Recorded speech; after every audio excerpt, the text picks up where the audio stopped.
Free hold భూములు ఉచ్చులో పట్టా భూములు కూడా రీసర్వే అనంతరం మళ్లీ ఇనాంగా మార్చడంతో రైతులు ఆందోళన. 50,000 ఎకరాలపై ప్రభావం. జగన్ పాలనలో జరిగిన భూముల రీసర్వే పాపాలు యజమానులను వెంటాడుతూనే ఉన్నాయి. నిషిద్ధ జాబితా నుంచి ఫ్రీ హోల్డ్ భూములు తప్పించడంలో నాడు భారీగా అవకతవకలు చోటు చేసుకున్నాయి. వాటిని కూటమి ప్రభుత్వం చక్కదిద్దుతోంది. అలాగే నిషిద్ధ జాబితా 22A నుంచి నిబంధనలకు వ్యతిరేకంగా తొలగించిన అసైన్డ్ భూములపై విచారణ జరుపుతుంది. ఈ క్రమంలో రీసర్వే పూర్తయిన గ్రామాల్లో కొన్ని పట్టా భూములను సర్వీస్ ఇనాం కింద చేర్చడం కొత్త సమస్యకు దారితీస్తుంది. 50-60 ఏళ్ల కిందట సర్వీస్ ఇనాంగా రికార్డులో ఉన్నాయని పట్టా భూములను రీసర్వే తర్వాత ఇనాం కేటగిరీలో చేర్చి నిషిద్ధ జాబితాలో ఉంచారు. ఇలాంటివి రాష్ట్ర వ్యాప్తంగా 50,000 ఎకరాలు ఉన్నట్లు అంచనా. దీనివల్ల సదరు భూముల రిజిస్ట్రేషన్ అయితే నిలిచిపోయాయి.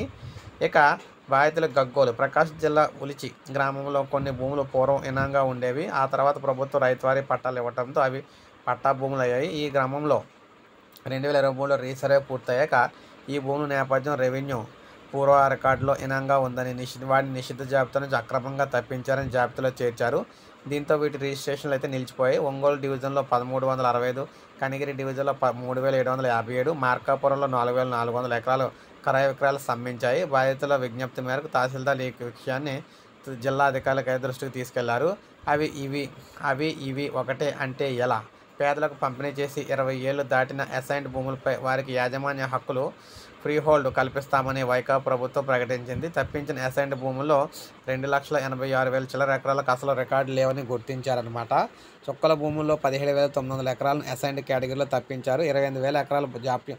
అక్కడ అభ్యంతరం ఉన్న పోరంబోకు భూములు, నీటి కుంటలు, 5,400 ఎకరాలు ప్రైవేటు భూములు, 28,000 ఎకరాలకు పేదలకు పంపిణీ చేసిన 20 ఏళ్లు దాటకున్నా కూడా విముక్తి కల్పించారు. కూటమి ప్రభుత్వం ఏర్పాటు చేసిన మంత్రివర్గ ఉపసంఘం ఫ్రీ హోల్డ్ భూముల వ్యవహారంపై వచ్చే అక్టోబర్ నాటికి నివేదికను ప్రభుత్వానికి అందజేస్తామని వెల్లడించింది. సదరు భూములకు తాజాగా పెంచిన గడువు ప్రకారం వచ్చే సెప్టెంబర్ 10వ తేదీ వరకు రిజిస్ట్రేషన్లు అయితే జరగవు.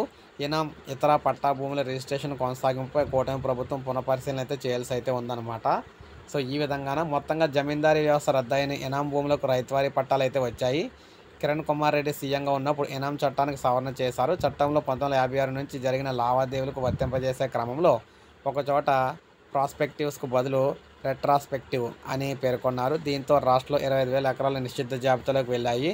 2019 ఫిబ్రవరి 23 అప్పటి తేదాపు ప్రభుత్వం ఆంధ్రప్రదేశ్ ఇనామ్స్